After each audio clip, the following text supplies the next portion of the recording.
வார்த்தைகள் என்பது பலம், வார்த்தைகள் என்பதே பலவீனம். வார்த்தைகள் என்பது பலம், வார்த்தைகள் என்பதே பலவீனம். பலவீனமான வார்த்தைகளை அவன் நிறைய கற்றுக்கிறான் ஊடகங்களில். பலமான வார்த்தைகளை பெற்றோர்களும் ஆசிரியர்கள் மட்டும்தான் அவனுக்கு கொடுக்க முடியும்.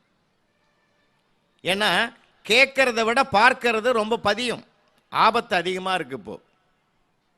அதனால தயவு செஞ்சு அந்த பேசுகிற போது நல்ல வார்த்தைகள், ஒரு வைப்ரேஷன், அவனுக்குள்ள ஒரு எண்ண அலைகளை கடறச் செய்யக்கூடிய வார்த்தைகள். 2 சொற்கள் தானே இந்தியாவை உலகத்திற்கு அடையாளம் காட்டியது.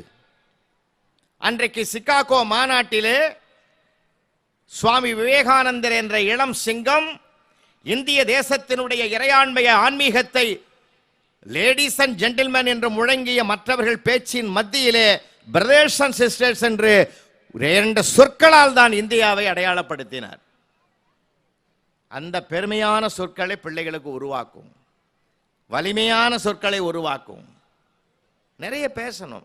நான் இன்னொன்னுங்க, மனிதன் மட்டும்தான் பிறந்த பிறகு கற்றுக்கொள்ளுகிறான், விலங்குகளும் பறவைகளும் கற்றுக்கொண்டே பிறக்கின்றன. இதுதான் இறைவனின் படைப்பு ரகசியம். எந்த பறவையும் பறக்கிறதுக்கு கற்றுக் கொடுக்கறதில்ல, எந்த மிருகமும் வேட்டையாட கற்றுக் கொடுப்பதில்லை, இயற்கையாக தெரிந்து கொண்டு வந்து பிறக்குது. ஆனால் மனுஷனுக்கு தான் பின்னாடியே ஓடுறோம். 25 வருஷம் வரைக்கும் படிடா படிடா படிடா. இன்னும் சில பேருக்கு சில சிக்கல் இருக்கு. பெண் குழந்தையா பிறந்துட்டுது, இந்த பெண்ணை ஒருத்தன் கையில் கட்டி கொடுக்குற வரைக்கும் எப்போ 8th ஆரம்பிக்கும் அந்த கவலை. பெண் எதிரில் தயவு செஞ்சு பெற்றோர்கள் அந்த மாதிரி குறையை பேசாதீர்கள். நிறைய இடங்களில் இருக்கிற சிக்கலை நான் சொல்கிறேன், ஒரு சைக்காலஜி உளவியல் ரீதியில் நான் சொல்கிறேன். அது என்ன ஆகுதுன்னா, திரும்ப திரும்ப கேட்குற போது ஒருவேளை நம்ம வளர்றது வளர வளர அவங்களுக்கு ப்ராப்ளமோ அப்படின்னு அதுவாக தேடிக்க ஆரம்பிக்குது. இன்னொன்று தயவு செஞ்சு சொல்கிறேன், பெற்றோர்கள் உங்கள் பிள்ளைகளை உங்கள் பிள்ளைகளாக பாருங்கள். இன்னொரு பிள்ளையோடு தயவு செய்து அவன் எதிரிலேயே ஒப்பிட்டு பேசவே பேசாதீர்கள். இது உண்மையான செய்தி, சத்தியமான செய்தி. எங்கள் தெருவிலேயே ஒருத்தன் +2 ஃபெயில் ஆகிட்டான். அவன் ரொம்ப வருத்தப்பட்டான். அப்பாவே கோச்சிக்கினான், உன்னால் தான்மா நான் ஃபெயில் ஆகிட்டேன்னு. ஏண்டா நான் என்ன பண்ணேன்? எதிர்விட்டு பொண்ணை பாரு எப்படி படிக்குது, எதிர்விட்டு பொண்ணை பாரு எப்படி படிக்குதுன்னு. 6 மாதமாக அதை பார்த்தே நான் ஃபெயில் ஆகி போட்டேன். ஒப்பிடாதீங்க. உங்கள் பிள்ளைகளையே உயர்வாக பார்க்க பழகிவிட்டால் அவனை ஒரு நம்பிக்கை உடைய மனிதனாக நம்ம பார்க்க பழகிட்டோம்னா நிச்சயமாக நம்ம நம்பிக்கையை நிறைவேற்றுகிறவனாக வருவான். இதுதான் உண்மை. அதனால தான் சொல்றது, நல்ல வார்த்தைகள், வைப்ரேஷன் வார்த்தைகள், எப்படிப்பட்ட வார்த்தைகள் நம்ம பெற்றோர்களிடம் தான் கற்றுக்க முடியும். அவன் வீட்டுக்குள்ளே இருக்கிற நேரம் அதிகம். நான் வகுப்பறையிலே அவர்களுக்கு அந்த நல்ல வாய்ப்பை கொடுப்பேன். ஒரு அனுபவத்தை நான் உங்களுக்கு சொன்னால் சரியா இருக்குன்னு எனக்கு ஒரு தடவை சன் டிவியில் நான் சொன்ன செய்தி தான். ஸ்டாஃப் ரூமில் உட்காந்துக்கிட்டு ஒரு 6ஆம் கிளாஸ் வகுப்பறைய பேப்பரை திருத்திட்டு இருக்கேன். அந்த நேரத்தில் ஏற்கனவே திருத்தி கொடுத்த பேப்பரை வச்சுங்கிறவன் வந்து பவ்யமாக கை கட்டி நின்னான். என்ன விஷயம்னு, ஒரு 2 மார்க் போட்டிங்கன்னா பாஸ் ஆகிடுவேன். 2 மார்க் போட முடியலன்னு தானே 33 நிறுத்தியிருக்கேன். இந்த பள்ளிக்கூடத்தில் நீங்கள் ரொம்ப நல்லவங்கன்னு எல்லாம் பேசிக்கிறாங்க சார், அதனால தான் வந்தேன், போட்டுடலான்னு முடிவு பண்ணேன். அதுக்குள்ளே அவனுக்கு வேண்டிய ஃப்ரெண்டு அங்கே வந்தான். என்னடா ஐயா கிட்ட தொந்தரவு பண்ணிட்டு இருக்க, என்ன பண்ண, என்ன கேட்ட? 2 மார்க் கேட்டேன்டா. போடா, வாழ்க்கையில் நம்பிக்கைன்னு அடிக்கடி சொல்லுவார், 5 போடுவார் நம்புடா. நான் நல்ல அந்த வார்த்தைகள்லாம் உள்வாங்கிறேன். உன்னை சாதிக்கணும்னா எவ்வளவு சாதனையான வார்த்தைகள் வரணுன்றதை நான் கற்றுக்கிறேன். கற்றுக் கொடுப்பதை விட கற்றுக்கொண்டது ஏராளம். அவனுக்கு ஒரு வாய்ப்பை கொடுக்கணும். சொல்லிட்டானா, நம்பிக்கை வச்சுட்டானா, அந்த நம்பிக்கைக்கு நானும் ஆளாகணும். இப்போ என்னை தர்ம சங்கடத்தில் கொண்டு வந்துட்டான். அவனை சமாதானப்படுத்திட்டு என்ன சொன்ன, என்ன பார்த்து சொல்கிறான், சார் போடு சார், சின்ன பையன் ஆசைப்படுறான், இன்னைக்கு இருக்கிறவன் நாளைக்கு இல்லை. என்னை அச்சுறுத்தவும் பண்ணிட்டான். அப்புறம் எங்களுக்கு தெரியும் எங்கே போடணும் எங்கே குறைக்கணும்னு. பேப்பரை வாங்கி அங்கே அரை இங்கே அரைன்னு அட்ஜஸ்ட் பண்ணி 33 38 ஆக்கி கையில் கொடுத்தோம் பேப்பரை.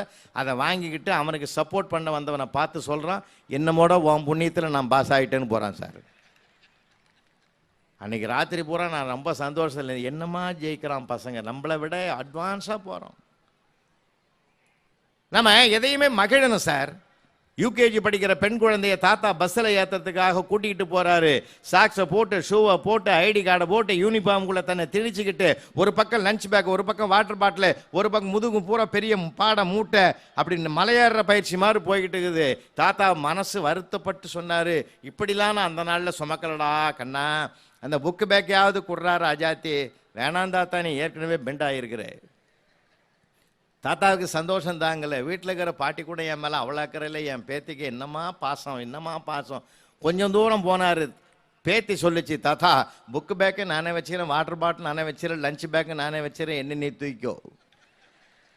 தாத்தா அப்படி அசந்து உக்காண்டார். என்னம்மா சாமர்த்தியமாக பேசுது, விட்டு கொடுக்க மாட்டார். சந்தோஷம் படுறார், சாமர்த்தியத்தையும் பாராட்டுறார். அதாவது குழந்தைகள் படைப்பு பல படைத்து பலரோடு உண்டும் உடைப்பெறும் செல்வராயினும் இடைப்பட குறுகுறு நடந்து சிறுகை நீட்டி இட்டும் தொட்டும் கவியும் தொடர்ந்தும் நெய்யுடையடி செல் மெய்பட விதிர்த்தும் மயக்குறு மக்களை இல்லோர்க்கு பயக்குறை இல்லை தாம் வாழு நாளேன்னு 2000 ஆண்டுகளுக்கு முன்பு புறநானூற்று புலவன் சங்க இலக்கியத்தில் பாடின அழகான பாட்டு அது. நாம இன்னைக்கு அந்த குடும்பத்துக்குள்ள அந்த ஒரு நிலையை மீண்டும் உருவாக்கினா நம்ம நினைத்த பிள்ளை. நம்பிக்கை வைக்கணும் சார், வாழ்க்கையை நம்பிக்கை தானே. இங்க இருக்கிறவங்க நிறைய பேர் அத்திவரதரை யார பார்த்தீங்கயா, கொஞ்சம் கை தூக்குங்க பார்ப்போம். பரவாயில்ல, அத்திவரதரை யார் பார்த்தாங்களோ அவங்கள பார்த்தாலே போதும். ஏன்னா அவங்க லேசில் போய் பார்த்துருக்க மாட்டாங்க, சிரமப்பட்டு போய் பார்த்துருப்பாங்க. நான் கூட ஆசைப்பட்டு போனேன், கியூவில் போய் நின்றுட்டேன். திரும்பியும் வர முடியாத கூட்டம், முன்னாடியும் போக முடியல, அவ்வளோ கூட்டம். ஆனால் நம்பிக்கையோடு இருந்த. ஏன் தெரியுமா, என் முன்னாடி நின்னது பாட்டிக்கு 90 வயசு. 90 வயசு பாட்டியே நிற்கிற போது நமக்கு என்ன அப்படின்னு சொல்லி நான் நின்னேன். அப்போ கூட நிற்க முடியல, அது பேலன்ஸாக நிற்குது. நான் இடது காலில் கொஞ்சம் நின்று, வலது காலில் கொஞ்சம் நின்று, அப்படி இப்படி தள்ளாடி கொஞ்சமாக வெளிப்படுத்த முடியாமல் பாட்டிக்கு பின்னாடி ஃபாலோ பண்ணி அத்திவரதர் கிட்ட போனோம். அந்த பாட்டி பிரார்த்தனை பண்ணிச்சு பாருங்க, அத்திவரதா அடுத்த முறையை நான் உன்னை சேவிக்கணும். இப்போவே 90, இன்னும் ஒரு 40 கூட்டுங்க, 130 வருஷம் நான் வாழ்வேன் நம்புது. பார்த்தீங்களா ஐயா, இதுதான் நம்ம வாழ்க்கையின் நம்பிக்கையே. அந்த நம்பிக்கை தான் நம்மை எந்த அளவுக்கு சிகரத்தை தொட வைக்கும். கரஸ்பாண்டன்ட் அழகா சொன்னாரே, தேசிய அளவில் நான் ஜெயிச்சு காட்டுறேன், என்னுடைய பிள்ளைகளை அதிக அளவிலே கொண்டு போய் நிறுத்துறேன். ராஜஸ்தானிலே ஒரே பள்ளியில் 500 பிள்ளைகள் தேர்வு செய்யப்படுகிறார்கள்னா என்ன, ஏன், எப்படி, எங்கே, எப்போது, யாரால் என்ற கேள்விக்கணைகளை தொடுத்து நான் அறிந்து அதை செயல்படுத்துவேன் சொன்னார். பார்த்தீங்களா, அந்த நம்பிக்கை தான் உங்கள் பிள்ளைகளை நட்சத்திரங்களாக ஆக்கும். அந்த நம்பிக்கைக்கு நாம உரியவர்களாக அவங்களுக்கு உதவணும். அந்த ஒரு பார்வை தானே சார், அந்த ஒரு பார்வை தானே எப்பயுமே. ஒரு வகுப்பறை, ஒரு ஆசிரியர், ஒரு புத்தகம், ஒரு எழுதுகோல், இது 4ம் சரியாக அமைந்து விட்டால் ஒரு மனிதனை நட்சத்திர மனிதனாக ஆக்க முடியும். இன்னும் சொல்ல போனால் ஒரு பிரபஞ்சத்தையே மாற்றுகிற வல்லமையை உருவாக்க முடியும். ஏன்னா ஒரு குழந்தை கருவறையிலே 10 மாதம் இருந்து உறவுக்கு தரப்படுகிறான். அதே குழந்தை ஏறத்தாழ 16 ஆண்டுகள் வகுப்பறையிலே பழகி உலகுக்கு தரப்படுகிறான். கருவறையும் அதில் சம்பந்தப்பட்டிருக்கிறது, வகுப்பறையும் அதில் சம்பந்தப்பட்டிருக்கிறது. லேசான விஷயம் இல்லை. அது இந்த நூற்றாண்டுல ஒரு ஆசிரியர் பாடம் நடத்துறது, வெற்றி பெறுவது என்பது லேசான விஷயம் இல்லையா. சகல அறிவும் சகல ஞானமும் வந்தால் தான் ஜெயிக்க முடியும். இன்னைக்கு இருக்கிற அப்படிப்பட்ட நிலைமை இன்னைக்கு இருக்கு. நாங்க ஜெயிச்ச காலம் வேற. ஆசிரியர் பெருமக்களுக்கு நான் சொல்றேன், நிதானம், சகிப்புத்தன்மை, பொறுமை, நெறிப்படுத்துகிற ஒரு ஆர்வம், இது இருந்தால் தான் நம்மால சாதனையாளர்களாக வர முடியும். ஏன்னா இன்னைக்கு இருக்கிற சிக்கல்கள் அப்படி இருக்குது. நான் சில நேரங்களில் அந்த ஆன்சர் ஷீட்லாம் பார்ப்பேன். நீங்கள் யாருக்குள்ள என்ன புதையல் இருக்குன்னு யாராலும் கண்டுபிடிக்க முடியாது சார். ஒன்றுமில்லை, 2 நாள் சனி ஞாயிறு லீவ் விட்டாலே நம்ம வீட்டில் இருக்கிற 2 குழந்தைங்களை நம்ம என்ன சொல்கிறோம், ஏன் தான் இன்னைக்கு லீவ் விட்டாங்களோங்கிறோம். ஆனால் அது மாதிரி 40 பிள்ளைகளை அல்லது 30 பிள்ளைகளை ஒரு வகுப்பறையில் ஒரு ஆசிரியர் பராமரிக்கிறார்னா அவருக்கும் எவ்வளோ கஷ்டம் இருக்குன்னு கொஞ்சம் யோசிப்போம். ஏன்னா 30 பேர்னா 30 பேரையும் ஒரே தரத்தில் கொண்டு வந்து நிறுத்தணும். லேசான விஷயம் இல்லை அது. அவன் எப்படிலாம் எழுதுவான்றது எங்களுக்கு தான் தெரியும். நான் நிறைய பேப்பர்லாம் எடுத்து வச்சுருக்கேன். கரஸ்பாண்டன்ட் ஒரு வேளை சென்னைக்கு வந்தார்னா என்னைக்குன்னு சொல்லுங்கள், நான் பேப்பர்லாம் ஜெராக்ஸ் எடுத்து கொடுக்குறது. அவ்வளோ அருமையாக எழுதுவான். நான் தமிழ் தான் பாடம் எடுத்தேன். சென்ற கல்வி ஆண்டில் 7ஆம் வகுப்பு 8ஆம் வகுப்பு தமிழ் பாட புத்தகத்தை நான் தான் தயாரித்து கொடுத்துவேன். ஏன்னா அதில் மனித பண்புகள்லாம் நிறைய வரணும்னு ஆசைப்பட்டு பாடங்களை நான் எழுதினவேன். ஏன்னா அந்த மொழி பாடத்தில் தான் பண்ண முடியும். நீங்கள் ஆங்கிலத்தை நல்லா படிக்க வைங்க, சரளமாக பேசவும் எழுதவும் செய்ய வைங்க, நான் வேண்டான்னு சொல்லலை. தேசிய மொழியும் படிக்க வைங்க, எங்கே போனாலும் ஜெயிக்கலாம். ஆனால் எந்த மொழியை கற்றாலும் அன்னை தமிழ் மொழியை ஆதாரமாக அவனுக்கு சொல்லிக் கொடுங்க. ஏன் தெரியுமா? ஆங்கிலம் வணிக மொழி, தமிழ் வாழ்க்கை மொழி. அவனை எப்படி வாழணும்னு சொல்லிக் கொடுக்கிற மொழி, யாரை யாரை நேசிக்கணும், எப்படி எப்படி வணங்கணும்னு சொல்லிக் கொடுக்கிற மொழி.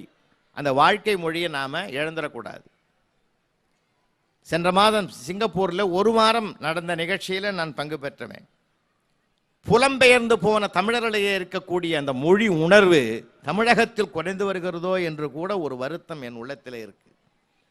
தயவு செஞ்சு அதை கொஞ்சம் மொழியில் உறவு பெயர்களையாவது மொழியில் அழைக்க சொல்லுங்கள். ஆனால் வகுப்பறையில் அது சாத்தியம் இல்லை. அதனால தான் எங்கள் ஆன்சர் ஷீட்லாம் பார்த்தீங்கன்னா பிள்ளைகளை குறையை குறையாக காணாமல் குறையை கூட நான் நிறைய பார்த்துட்டோம்னா குறை தானாக சரியாகும் என்பதிலே ஒரு பார்வை உடையவன் நான். அதுதான் நம்ம வீடு கற்றுக் கொடுத்த பாடம். ஏன்னா குற்றத்தை கோர்ட்டுக்கு கொண்டு போனால் தண்டனை, அது தீர்ப்பு. குற்றத்தை வீட்டில் நீங்கள் கலந்து பேசுனீங்கன்னா அது அந்த குறை சரி செய்யப்படுகிற போது மன்னிப்பு என்ற ஒரு வார்த்தை அங்கே உதயமாகிறது. அப்பொழுது நிரந்தரமான தீர்வு கிடைப்பது. கோர்ட்டு தீர்ப்பு வழங்குகிறது, வீடு தீர்வு வழங்குகிறது. அதனால்தான் நமக்குள்ள வாழ்க்கை சிக்கல் கூட அங்கே தீர்வு செய்யப்படுகிறது. நிரந்தர மனமாற்றம் அதை நம்ம இழந்துட்டோம் இன்னைக்கு.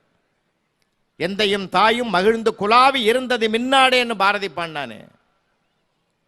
அதனால் இன்னைக்கு வகுப்பறையில் அது சாத்தியம் இல்லைனாலும் வீட்டில் பெரிய சாத்தியமாகக்கூடிய வாய்ப்பு நிறைய இருக்கு. என் பிள்ளைகள்லாம் நான் பார்ப்பேன், சில ஆன்சர்லாம் எழுதுவான், வித்தியாசமாக இருக்கும். ஆசிரியர் எவ்வளோ கஷ்டப்படுறாருன்னு நான் சொல்கிறேன் உங்களுக்கு. 5 புலன்களும் அடங்கினால் என்ன வரும்னு கேட்டிருந்தேன், ஆம்புலன்ஸ் வரும்னு எழுதிக்கலாம். 18ஆம் நூற்றாண்டில் வாழ்ந்தவர்களை பற்றி குறிப்பு வரைகன்னு கேட்டிருந்தேன், அனைவரும் மாண்டு விட்டனர்னு எழுதினான். சார் நான் அவனுக்கு ஃபுல் மார்க் போட்டேன். ஏன் தெரியுமா? இல்லைன்னா அப்படி ஒரு ஆளை காட்டுன்னுவான். ஏன்னா நான் படித்த காலத்தில் எங்கள் வாத்தியார் எது சொன்னாலும் எனக்கு வேதம். ஏன்னா எங்கள் ஆசிரியரிடத்தில் தான் அந்த ப்ரெசன்ஸ் ஆஃப் மைண்டு எப்படின்றது கற்றுக்கிட்டவன் நான். கோவிந்தசாமி கவுண்டர்ன்றவர் தான் எனக்கு ஆசிரியர், ஓராசிரியர். எங்கள் விழுப்புரம் மாவட்டத்தில் பனமலைன்ற கிராமத்தில் அவர் தான் எனக்கு ஆசிரியர். ஒரே ஆசிரியர். அவர் வந்தால் ஸ்கூலு, இல்லைன்னா லீவு. சித்திரை மாதம் வெயிலில் வீட்டுக்கு போனவர், மத்தியானம் சாப்பிட்டுட்டு வந்தவர், உடம்பு சரியில்லை. என்னடா பாடம்னார். எனக்கு கிளாஸில் படிக்கிற ஆளே நான் தான். அங்கே படிக்க ஆரம்பித்தவங்க தான் இப்போ மேடையில் படிச்சுங்கிறேன். அந்த பயிற்சி அங்கே தான் உருவாக்கப்பட்டது, கொடுக்கப்பட்டது. என்னடா பாடம்னார். மனிதனை பற்றி பாடம் சார், என்ன படிடான்னாரு. எல்லாரும் கேட்குறங்கடான்னு நான் படிச்சுங்கிறேன். அப்படியே படுத்தார். 5வது நிமிஷம் டெப்டி இன்ஸ்பெக்டர் ஜீப்பு வாசலில் நிற்குது. அந்த ஜீப்பினுடைய சத்தத்தை கேட்ட உடனே எங்கள் ஐயா எழுந்துட்டார். ஒன்றுமே தெரியாத மாதிரி உத்தம புத்திர மாதிரி வந்து எங்கள் முன்னாடி நின்னார். பதறலை, துடிக்கலை, எதுவுமே ஒரு ரியாக்ஷன் எதுவும் கிடையாது. அப்படியே கட்ன வேஷ்டியோடு வந்து நின்னார். எல்லாருங்க கவனிக்கடா, இது விலா எலும்பு, இருதயம், நுரையீரல். கவனிடா, எழுமலை கவனி. அதிகாரி உள்ள கால் எடுத்து வச்சு அப்படியே ரிவர்ஸில் போயிட்டார். போய் ஜீப்பில் போய் உக்காந்து டிரைவர்கிட்ட சொன்னார், கண் கலங்கின்னு சொன்னார், அந்த தெய்வத்தை கூப்பிடு. யார்? எங்கள் வாத்தியார். அவரும் எங்கள் ஐயாவும் ஒன்றுமே தெரியாத மாதிரி போகிறார். இந்த வருஷம் நீதாயா, உனக்கு தாயா அவார்டு. ஒரு பையனை கூப்பிட்டு சட்டையாவத்துட்டு பாடம் நடத்த வேண்டியது உன் சட்டையாவத்துட்டு பாடம் நடத்துகிற பத்தியா? இது மாதிரி என் சர்வீஸிலே பார்க்கலன்னார். சூழ்நிலையை தனக்கு சாதகமாக்கி கொள்ளுகிற சாதுரியத்தை எங்கள் ஆசிரியரிடத்தில் தான் நான் கற்றுக்கொண்டேன். அப்போதான் வாழ்க்கையில் ஜெயிக்க முடியும். நீங்கள் லேசாக நினைக்காதீங்க. வீட்லேயும் இருக்கு. அன்னைக்கு பையன் சேரில் உட்காந்துங்கிறான், சோகமாக இருக்கிறான். அப்பா வெளியில் டென்ஷன் உள்ள வராரு. என்னடா என்னோட டென்ஷனாக இருக்கிற? போப்பா, வைத்தறிச்சலை கலப்பாத. இங்கிலீஷில் 1 மார்க்கில் போச்சுப்பா. போனா போது விட்றா. அவன் வாங்கினதே ஒன்றுன்னு அப்புறம் தான் தெரியும் அவருக்கு. நீங்கள் அப்படி லேசாக நினச்சிடாதீங்க. அவன்தான் வார்டு மெம்பராக வருவான். ஏன்னா அவனுக்கு பேச தெரிஞ்சிருக்குது. பார்த்தீங்களா? பேச்சு ஒரு கலை, எழுத்து ஒரு கலை, நாடகம் ஒரு கலை, நாட்டியம் ஒரு கலை, ஓவியம் ஒரு கலை, ரசிப்பது கூட ஒரு கலை தான். கலைகளுக்கு நம்ம கல்வியோட கலைகளும் சேருகிற போதுதான் அவன் இன்னும் பிரகாசிப்பான். அதான் சொன்னேன், வகுப்பறை, புத்தகம், ஆசிரியர், எழுதுகோள் ஒரு பிரபஞ்சத்தையே மாற்றலாம். ஆசிரியர்களுக்கு நான் வணங்கி கேட்கிறேன், ஒரு பையனை குற்றவாளியா பார்க்கறத விட அவனை ஒரு குணசீலனாக நம்ம பார்க்க பழகிட்டோம்னா குற்றம் தானா மறையும். அவன் அப்படித்தான் இருப்பான். அவன் பிள்ளை. எனக்கு எழுதின விட உங்களுக்கெல்லாம் அப்படி எழுதிட மாட்டான் இந்த நூற்றாண்டில், இப்போ இருக்கிற ஜென்ரேஷன்ல. ஒரு சாமியார் கூட ஒரு பையனை பார்த்து, 3ஆம் கிளாஸ் படிக்கிற பையனை பார்த்து கேட்கிறாரு. அவர் கை உள்ள ஒரு பட்டாம்பூச்சியை பிடிச்சி வச்சுக்கிட்டு அந்த பையனை பார்க்க கேட்கிறாரு. அவனை ஜெயிக்கணும்னு ஆசை அவருக்கு. ஏ தம்பி, இது உயிரோடு இருக்குதா செத்து போச்சான்னார். பையன் அற்புதமான பதில் சொன்னான், எல்லாம் உன் கையில் இருக்குதுன்ட்டு போட்டான். ஏன்னா அவர் உயிரோடு இருக்குதுன்னா அப்படி ஒரு அமுக்கு அமுக்கிடுவோம், அது போயிடும். அவன் செத்து போச்சேன்னா அப்படியே பறக்க விட்டுடுவோம்னு அவர் நினச்சிருந்தார். ஆனால் அவரையே தூக்கி சாப்பிட்டு போட்டான், எல்லாம் உன் கையில் இருக்குதுன்ட்டு போயிட்டான். எவ்வளவு அறிவு பிரகாசம்! அப்படியும் இருப்பான், இப்படியும் இருப்பான். ராஜாராம் மோகன் ராய் குறிப்பு வரைக்கும் கேட்டிருந்தேன். ஒரு பையன் அழகா பதில் எழுதிக்கிறான். உங்களால் சிந்தனிக்கவே முடியாது, கற்பனையில் கூட உங்களால் யோசிக்க முடியாது. ராஜா, ராம், மோகன், ராய், இந்த 4வரும் இணைபெரியாத நண்பர்கள். அவர் ஒரே ஒருத்தர் தான் தேசபக்தர், பெரிய தேச தலைவர். அவரை 4 ஆக்கி கூறு போட்டான். இதில் இன்னொன்று வரி எழுதியிருக்கான், ராஜாவுக்கும் ராமுக்கும் சில சமயத்தில் சண்டை வரும், மோகன் அதை தீர்த்து வைப்பார். அடிச்சு பின்னி எடுத்து வச்சு அரை பக்கம் எழுதிட்டான்.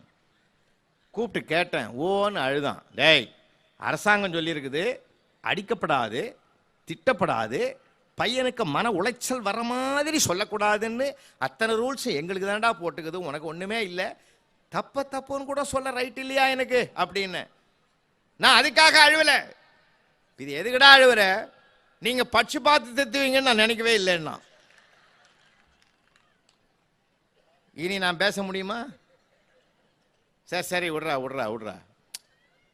அவன் அப்படியே சமாதானப்படுத்திட்டு போக வேண்டியதுதான். குற்றம் பார்க்கும் சுற்றம் இல்லை என்பது எல்லா இடத்துக்கும் பொருந்தும், வீட்டுக்கும் பொருந்தும், வகுப்பறைக்கும் பொருந்தும். சார், அவனுடைய நடவடிக்கைகளை தீர்மானித்து யார் யாருக்குள்ள என்னென்ன இருக்கிறது என்ற புதையலை கண்டுபிடிக்கிற ஒரு ஞானியே ஆசிரியர் தான்.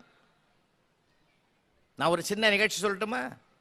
புனே உயர்நிலைப்பள்ளி, புனே மாநகரத்தில் இது நடந்த நிகழ்ச்சி. ஒரு உயர்நிலை ஹைஸ்கூல்ல 7th ஸ்டாண்டர்ட் வகுப்புல ஆசிரியர் தன்னுடைய பாட வேலைக்கு உள்ள போறார். போகிற போது ஜன்னல் வழியா ஒரு வாழைப்பழத்தோல் வெளியில விழுது. ஓரக்கண்ணால பார்த்துட்டு உள்ள போன ஆசிரியர், யார் போட்டதுன்னார். எவனா சொல்லுவானா? சொல்ல மாட்டான்னு அவருக்கு தெரியும். ஆனா கேட்கறது அவர் தர்மம். யார் போட்டது என்ன? போட்டவன் நிசப்தமாகறான், சந்தோஷம் கம்முனுக்குறான், தெளிவாகிறான். அவருக்கு கோபம் வந்துடுது. எல்லாம் பெஞ்ச் மேல இல்லை, மலை 39 பேர் ஏறிட்டான், ஒருத்த மட்டும் உட்காந்துருந்தான். உட்காந்து இந்த பையனை பார்த்து கேட்டாரு, நான் சொல்றது உன் காதல விழலையா? விழுது சார், நான் அந்த தப்பை செய்யல, ஏன் நான் தண்டனையை அனாவசியமாக அடைய வேண்டும்? எதிர்த்தா பேசுகிறாய், சத்தியத்தை பேசுகிறேன். ஓ, பெரிய சத்தியவானோ? அப்போது போட்டது யார் சொல் பார்க்கலாம். காட்டி கொடுப்பது ஒருபோதும் இந்திய இளைஞன் செய்ய மாட்டான். இப்போ மனசாட்சியோடு பேசுகிறேன். கெட் அவுட்னார். பை தூக்கி வெளியே போட்டான். அவ்வளோ போல்டா இருக்கிறான்னு வாத்தியாரே பயந்து போய் பின்னாடி வாடான்னு அவனுக்காக எல்லாரையும் மன்னிச்சு உட்கார வச்சார். அந்த பிள்ளைதான் பிற்காலத்தில் லோகமானிய பாலகங்காதர திலகர் என்ற மிகப்பெரிய தேச விடுதலை வீரராக, தலைவராக திகழ்ந்தவர். எங்க உருவாகுது பார்த்தீங்களா? நேர்மையும் சத்தியமும் அங்க உருவாகணும் சார். நான் ஒண்ணு ஞாபகம் வச்சுங்க, 1330 குரட்பாக்களை ஒப்பிக்கிற பிள்ளை உயர்ந்தவன் தான். ஒரு குரல்படி வாழ்கிறவன் அதைவிட உயர்ந்தவன் என்று தீர்மானிப்போம். அவனை உயர்வாக பார்ப்பதும் தாழ்வாக பார்ப்பதும் நம்ம பார்வையில தான் இருக்கு. பூத்தி இருக்கிற ரோஜா மலரை ஒருவர் பார்க்கிறான், எவ்வளவு அழகு, எவ்வளவு அழகுனா அவன் கலைஞன். இந்த பூவை கொண்டு போய் முருகன் படத்தில் வைத்தால் எவ்வளவு அழகாக இருக்கும் என்றால் அவன் பக்தன். இந்த பூவிலேயே இறைவன் சிரிக்கிறானே என்று நினைத்தால் அவன் ஞானி. பூ ஒன்றுதான், பார்க்கிற மூவர் பார்வை வெவ்வேறுபட்டதாக இருக்கிறது என்றால் உங்க பிள்ளைகளை உங்க பிள்ளைகளா பாருங்க, உங்க சொத்தா பாருங்க. ஐயோ ரெண்டுமே பொண்ணா பிறந்துருதே, வருத்தப்படாதீங்க. ஆணாய் பிறப்பது கடவுள் தந்த வரம், பெண்ணாய் பிறப்பது கடவுளே வந்த வரம். இறைவன் எதை கொடுக்கணும்னு நினைக்கிறானோ அதை கொடுப்பான். அவன் கொடுக்க முடியாததை யாராலும் கொடுக்க முடியாது. கொடுக்க முடிந்ததை எந்த கொம்பனாலும் தடுக்கவும் முடியாது. இதுதான் நியதி. அந்த நியதியை இன்னும் சொல்ல போனால் நாம் எதுவாக மாற வேண்டும் என்று சதா நினைக்கிறோமோ நாம் அதுவாகவே மாறுவோம் என்பதுதான் இந்திய தேசத்தின் உபனிஷதம் போதிக்கின்ற உபதேசம். நம்ம உள்வாங்கிக்குவோம். எப்பயும் மகிழ்ச்சியா இருப்போம். நாம மகிழ்ச்சியா இருந்தால் தான் பிள்ளைகள் மகிழ்ச்சியா இருக்கும். ஆசிரியர்களும் மகிழ்ச்சியா இருக்கணும், பெற்றோர்களும் மகிழ்ச்சியா இருக்கணும்.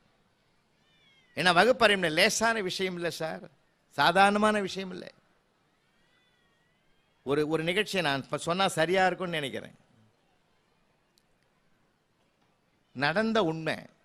ஈரோட்டுக்கு பக்கத்தில் சித்தோடில் வஉசி மன்றம்னு ஒன்று இருக்கு. அப்போ நான் அப்பப்போ வந்து பேசுவேன். அங்கே பேசிட்டு மறுநாள் நேரமானதுனால நான் என்ன பண்ணேன், நேராகவே பள்ளிக்கு சென்று அங்கேயே நான் என்னுடைய உடைகளெல்லாம் மாற்றிக்கிட்டு என்னுடைய வகுப்பறைக்கு நான் போக வேண்டிய சூழல். அப்படி வகுப்பறைக்கு போகிற போது மிகப்பெரிய ஒரு சிக்கல். என்ன பாடம்னு ஒரு மைண்டில் இல்லை. ஆனாலும் உள்ளே போனதை தெரிஞ்சுக்கலான்னு சொல்லி வகுப்புக்குள்ளே நுழைஞ்சேன். என்னப்பா பாடம்னு. திருக்குறள் சார், சுற்றந்தழால். ஓ சுற்றந்தழாலா, சரி கவனி. நான் எப்பயும் புத்தகத்தை பார்த்து நடத்துறது இல்லை. காக்கை கரவா கரைந்துண்ணும் ஆக்கமும் அன்ன நீரார்க்கே உளன்னு. ஒரு பையன், சார் சூப்பர், எப்படி சார் பார்க்காமலே சொல்றீங்க? 3 வருஷமா நடத்துறோம், உட்கார்றா உட்காரு. சரி காக்காயெல்லாம் பார்த்துருக்கீங்களா? பசங்க தானே, ஒரே நேரத்தில் கத்துவான். 1 செகண்ட் வாய்ப்பு கொடுத்துருவேன், ஓஞ்சிருவான். இல்லைன்னா பேட்ச் பேட்சாக கத்துவான். அவன் எப்படிப்பட்ட ஆள்னு எங்களுக்கு தான் தெரியும்.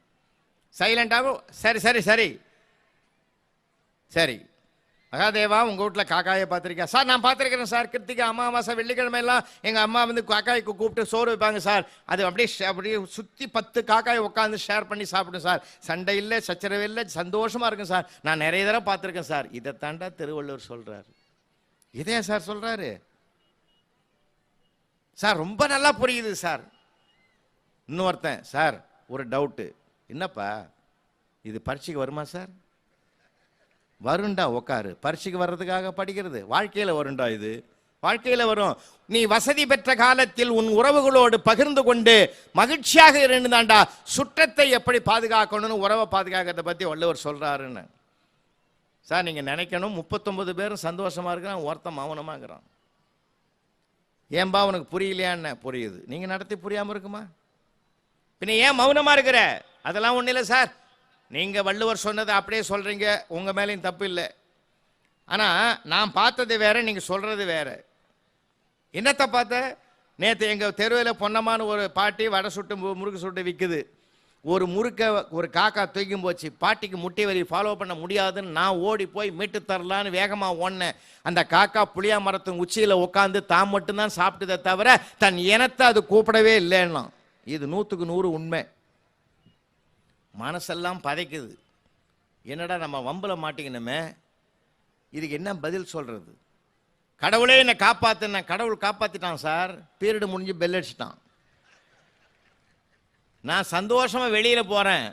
ஆனால் அவன் சொல்றான், சார் அடுத்த கிளாஸ் டீச்சர் வர்றதுக்கு, வகுப்பு டீச்சர் வர்றதுக்கு 5 நிமிஷம் ஆகும், நீங்கள் அது கூட நடத்துங்க சொல்லுங்கண்ணா. அற்புதமான கேள்வி, ஆனந்தமான கேள்வி. இது மாதிரி யாரும் சிந்திக்க முடியாது சார். ஆன்சர் சொல்லு சார். எனக்கு தெரியல. அப்படியே சுமந்து மத்தியானம் சொல்கிறேன்டா. மத்தியானம் பீரியட் இல்லைன்னு எனக்கு தெரியும் சார். இல்லை சார், நான் நாளைக்கு சொல்லுவோம் விட்றா. மறுநாள் காலையில் ராத்திரி பூரா தூக்கம் வரல சார்.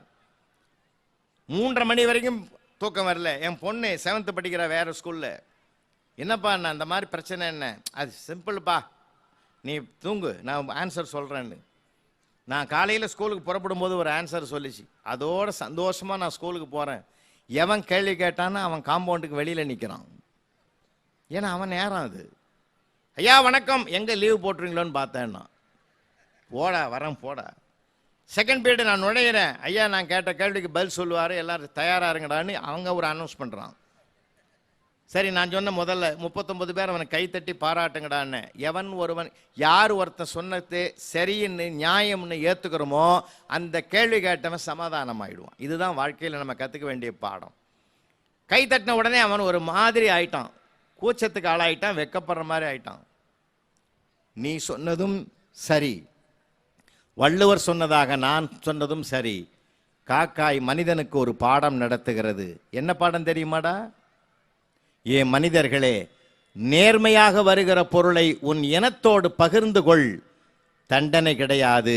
தவறாக வருகிற பொருளுக்கு தண்டனை உண்டு, அது என்னோடு போகட்டும்.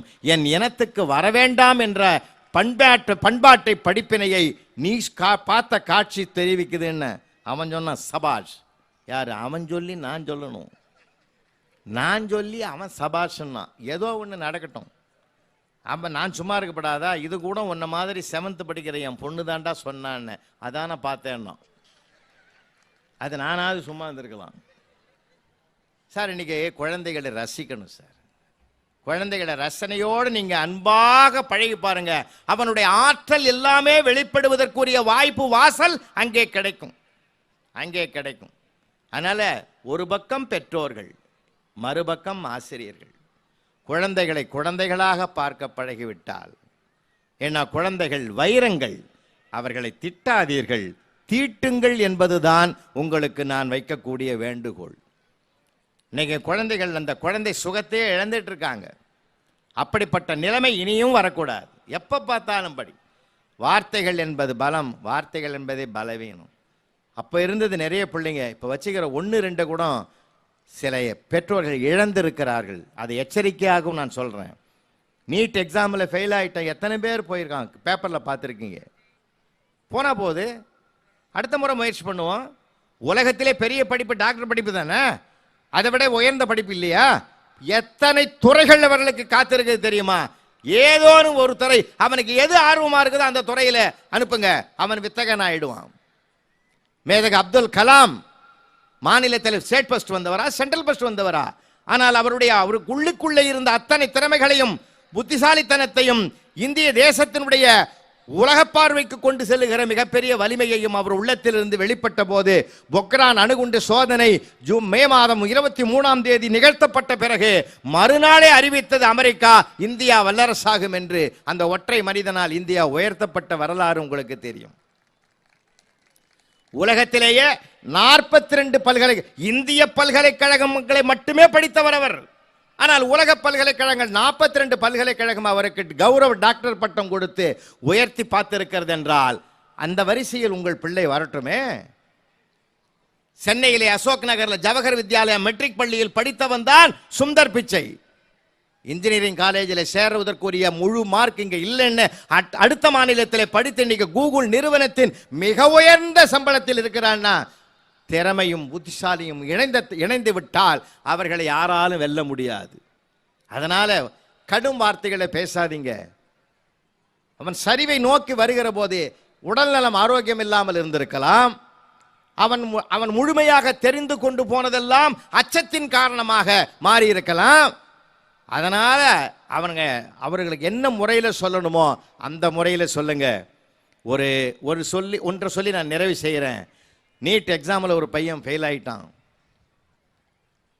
யார் முகத்திலையும் முழிக்கக்கூடாதுன்னு ஒரு வைராக்கியம் வச்சு உயரமான இடத்துல இருந்து கீழே விழுந்துன்னு முடிவு பண்ணி யோசிச்சான். உயரமான இடமே இப்போ செல்போன் டவர் தான் முடிவு பண்ணி ஒரு செல்போன் டவர் மேலே ஏறி உட்காந்துட்டான். அம்மா அப்பா உறவுகள் ஆசிரியர் எல்லாமே ஓடி வந்து, வேணாம்பா நீ நல்ல பையன், பரவாயில்லை, போனா போகுது, அடுத்த முறையே நம்ம பார்த்துக்கலான்னு எவ்வளவோ சொல்லியும் ஒத்துக்கவே மாட்டேன், நான் முடிவை மாற்றிக்க மாட்டேன்னு விழப்போகிற நேரத்தில் கடைசியில் ஒரு குரல், ஆதரவான குரல் வந்தது. நண்பா, அவசரப்பட்டு முடிவுக்கு வந்துடாதரா. அகால மரணம் அடைகிறவர்களுக்கு அடுத்த பிறவி இருக்கிறது என்று எல்லோரும் பேசுகிறார்கள். ஒருவேளை நீ விழுந்து மறுபிறவியில் பிறந்தால் மறுபடியும் நீ எல்கேஜிலிருந்து படிக்கணும்டா. அந்த பையன் மலமலமலன்னு இறங்கி வந்துட்டான். இனி ஒரு ஜென்மம் எடுத்து என்னால் எல்கேஜிலிருந்து வர முடியாது, இந்த ஒரு ஜென்மமே போதும்டான்னு. அவன் எவ்வளோ சிரமப்பட்டிருப்பான். நாம சொல்லிடுறோம் சார் சுலபமா, நீ இதுவாகு அதுவாகுன்னு இல்லை. அன்னைக்கு ஒரு பையன் ஃபஸ்ட் ஸ்டாண்ட் எல்கேஜி, அது ஒரு மேத்ஸ் போடுது, கணக்கு போடுது. அம்மா ப்ளீஸ்மா இந்த கணக்கு தெரியலம்மா, கொஞ்சம் போட்டுக்கூடேன். எனக்கு தெரியாதடா கண்ணு, எங்கள் அம்மா அப்பா படிக்க வைக்கலடா என்ன, உங்கள் அம்மா அப்பா ரொம்ப நல்லவங்கம்மா. அவன் எவ்வளோ நொந்து போயிருக்கிறான். ஒரு மணி நேரம் இன்னையிலிருந்தாவது அதை கடைபிடிங்க. அப்போதாம்மா அம்மாவை நேசிப்பான், அப்பாவை நேசிப்பான். ஏன் தெரியுமா? நெருக்கடியான காலம்மா. சாப்பிட்ட தட்டை 70 வருஷம் 75 வருஷம் எங்கள் தாத்தா சாப்பிட்ற தட்டு, அவர் அந்த டம்ளரில் தான் காப்பி குடிப்பார், அது குறிப்பிட்ட டம்ளரில் தான் தண்ணி குடிப்பார். இப்படி இருந்த நாடு இப்போ யூஸ் அண்ட் த்ரோவில் வந்துட்டேன்யா. குடிக்கிற டம்ளரை தூக்கி போட்டுறோம், சாப்பிட்ற தட்டை தூக்கி போட்டுறோம். 23 வருஷம் 24 வருஷம் பயன்படுத்துகிற அம்மா அப்பாவையும் தூக்கி போட்டு போயிட்டே இருக்கிறான். அதனால் அவனோடு நெருக்கம் வைத்து கொள்வோம், நேருக்கு நேர் பேசுவோம். நம்ம சொத்து அவன்தான் என்பதை உணர்வோம். அதில் பெற்றோர்களுக்கு அதிக பங்கு இருக்கிறது, ஆசிரியர்களுக்கும் அதிகமான பங்கு இருக்கிறது, வழிநடத்துகிற தலைவர்களுக்கு மிகப்பெரிய பங்கு இருக்கிறதுனால தான் இவ்வளோ பெரிய 20 ஏக்கர் வளாகத்தில் ஒரு பிரம்மாண்டமான இந்த மேடையே நான் இது வரைக்கும் பார்த்ததில்லை. போன வாரம் நம்ம கரூரில் அட்லஸ் நாச்சிமுத்து ஐயா அவருடைய அரங்கத்தில் ஒரு நிகழ்ச்சி. அந்த அரங்கம் அவ்வளோ பிரம்மாண்டமான அரங்கம். அந்த அரங்கம் போலவே இந்த மேடையை ஒரு அரங்கமாகவே வைத்திருக்கிற இவர்களை நான் பாராட்டுகிறேன். காரணம், அவளுடைய மனம் அவ்வளவு அகலம் என்பதைத்தான் இந்த மேடையை காட்டுவதாக நினைக்கிறேன். உங்கள் பிள்ளைகளுடைய படிப்பாற்றலையும் போற்றுங்கள், படைப்பாற்றலையும் போற்றுங்கள், பண்பாட்டை சொல்லிக் கொடுங்கள். மனிதன் தேவனாகி தெய்வமாக வேண்டும். சில மனிதர்கள் மிருகமாகி கீழே இறங்கி விடுகிறார்கள். அந்த நிலைக்கு நம்ம பிள்ளை வராமல் ஒரு உயர்ந்த நிலைக்கு வருவதற்கு இவர்களோடு நிர்வாகத்தோடு கைகோர்த்து அந்த குறைகளை குறைகளாக பார்க்காமல் நிறைகளாக பார்த்து இன்னும் சிறப்பாக செய்தால், இப்படி செய்தால் நலமாக இருக்கும் என்று ஆலோசனையும் நல்கி ஒரு கரங்கள் இணைந்து விட்டால் ஒரு உரமான மனிதன் இந்த நாட்டுக்கு கிடைப்பான். உலகத்திலே படிப்பை விட பண்பாடு. உலக கால்பந்து போட்டியிலே கலந்து கொண்ட ஜப்பான் வீரர்கள் ஜெயிப்பார்கள் என்று உலகம் எதிர்பார்த்தது. அதிர்ச்சி தோல்வி அடைந்து விட்டார்கள். ஆனால் அத்தனை பேப்பரும், அத்தனை நியூஸ் சேனலும், அத்தனை ஊடகங்களும் அவர்கள் தோற்றுவிட்ட செய்தியை சொல்லவில்லை, அவர்கள் தான் உலகத்தில் ஜெயித்தார்கள் என்று சொல்லியது என்ன தெரியுமா? அவர்கள் தங்கியிருந்த அறைகளையெல்லாம் அந்த பிள்ளைகளே தூய்மைப்படுத்தினார்கள். அவர்கள் அந்த விளையாட்டரங்கத்தில் விளையாடுகிற போது ரசிகர்கள் போட்ட குப்பைகளை எல்லாம் அந்த விளையாட்டு வீரர்களையே சுத்தப்படுத்தி தூய்மைப்படுத்தி அப்புறப்படுத்தினார்கள். அவர்கள் அதிர்ச்சி தோல்வி அடைந்தாலும் அவருடைய பண்பாட்டை இந்த உலகம் பாராட்டியது என்றால், நாம சந்தோஷத்திலையும் பாதிப்பை உண்டாக்குறோம், கவலையிலையும் பாதிப்பை உண்டாக்குறோம். அந்த நிலையை மாற்றி படிப்போடு பண்பையும் சேர்த்து கொடுப்பதற்கு பள்ளியும் பெற்றோர்களும் இணைந்து செயல்பட்டு உலகம் பாராட்டுகிற பிள்ளைகளை இனி வருங்காலத்தில் உருவாக்குவோம். நிச்சயம் அது சாத்தியமாகும். நான் நாசாவுக்குள்ள போயிருந்த போது 2015 தமிழ்நாட்டு பிள்ளைகள் இளம் விஞ்ஞானிகள் 2% பேர் அங்கே இருக்கிறார்கள் என்று கேள்விப்படுகிற போது நான் அடைந்த மகிழ்ச்சிக்கு ஆனந்தத்திற்கு எல்லையே இல்லை. உலகம் முழுவதும் நம்முடைய இளைஞர்கள் இன்றைக்கு வெற்றி நடை போடுகிறார்கள். அதனால்தான் சீன அரசாங்கம் கூட இந்திய இளைஞர்களைப் போல படியுங்கள், அவர்களைப் போல உழையுங்கள் என்று அறிவுறுத்துகிற அளவுக்கு நம்முடைய பிள்ளைகள் வளர்ந்திருக்கிறார்கள் என்ற வரலாற்றை உங்களுக்கு நினைவுபடுத்தி 2 பேரும் இணைந்து செயல்படுங்கள். நிச்சயமாக டாக்டர் சுப்பிரமணியம் அவர்கள் இயக்குனர் பெருமக்களோடு உங்கள் பிள்ளைகளை இமயத்தின் சிகரத்தில் உயர்த்துவார். நன்றி.